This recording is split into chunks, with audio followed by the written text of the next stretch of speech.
Now, I'll start with news that a number of you are waking up to this morning about Gary Lineker, because he's expected to leave the BBC today. We're waiting for an announcement about it this morning.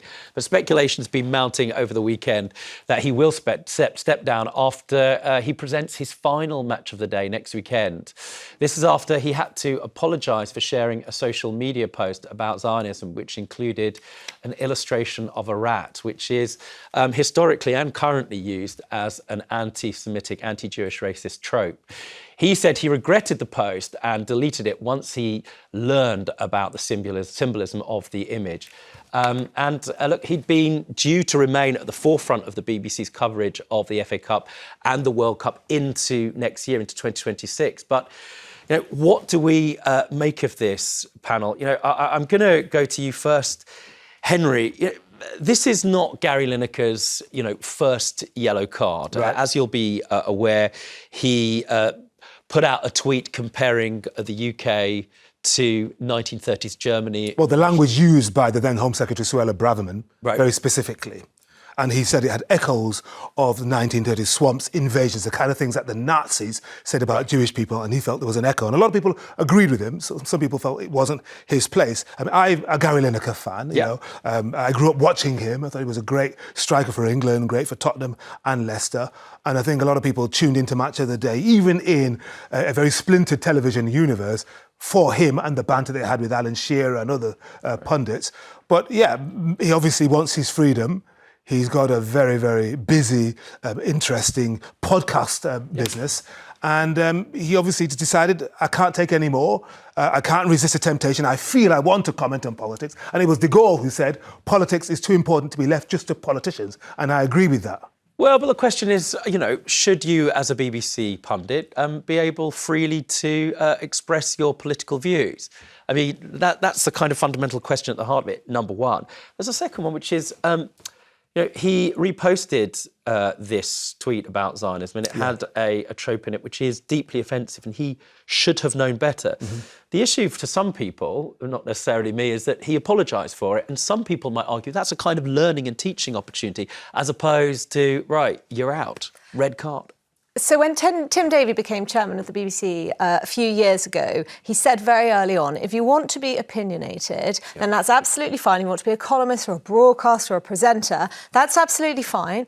However, you should not be working at the BBC. One of the founding principles of the corporation, the reason why we are somehow able to defend the fact that we have a public sector broadcaster in Britain today is its impartiality. And that is sacrosanct, and that is something which ought to be protected. And to me, Gary Lineker has behaved in the manner of a toddler who wants to see where the boundaries are and try and push and push and push and push them to establish whether the parent is ever going to snap, is ever going to discipline them. And unfortunately, that seems to be what has happened here with the BBC. Now, I can say all of this because I actually don't watch football, and so I don't perhaps appreciate what Gary Lineker is able to bring. By all intents and purposes, he seems to be a very talented presenter, he's too damaging to the corporation. What do you make about him effectively retweeting what is, on any objective view, a racist tweet?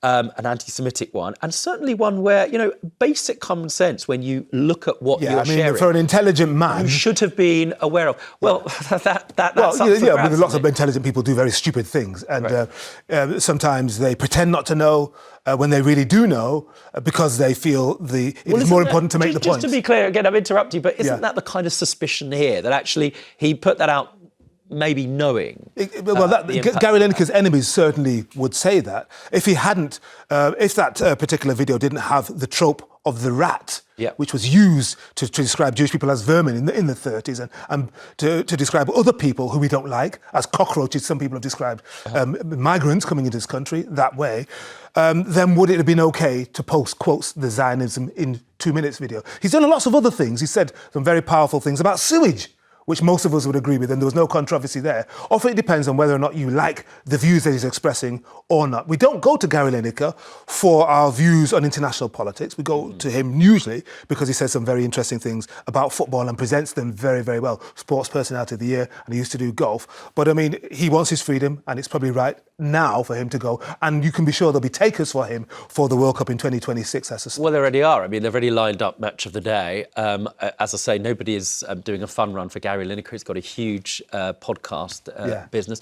You know, I wonder, why is impartiality that important when he's perfectly able to be a presenter on the one hand, leaving aside this deeply offensive and problematic tweet, which he apologised for, and, you know, the person who's on the telly, he's an independent person with political views. What difference does it make if he's presenting match of the day? He's not sitting there asking questions of politicians.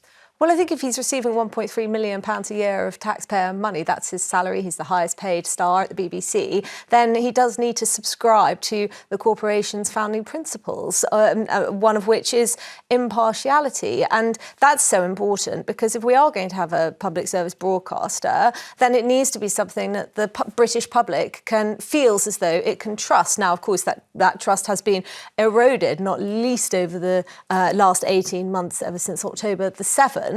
But over some time, there have been big question marks over its reporting of Brexit, for instance, as to how impartial the people who are working in the corporation, who are presenting for the corporation, really are. And that makes the licence fee, this tax on anybody who owns a television, has to pay. Are intelligent enough maybe at home to discern between somebody who's doing sport or representing or presenting one of the flagship shows. Very quickly, impartiality is in the eye of the beholder. So Right. if you're Russian, whether you support Putin or not, you will look at the BBC and all our brokers and think you're being appalling. You're taking the Ukrainian view and everything. You're not being fair to us. You know, and if you're Palestinian, you'll attack the BBC and say you're not reporting enough on the 50,000, 60,000 people who've been killed by Israel's response to the atrocity of October the 7th, 2023. It depends on the perspective. Well, either way, he is due to go today. And very, very quick one. It's an interesting thing. He apologised. Yeah. And what that tends to do when you apologise, especially on social media,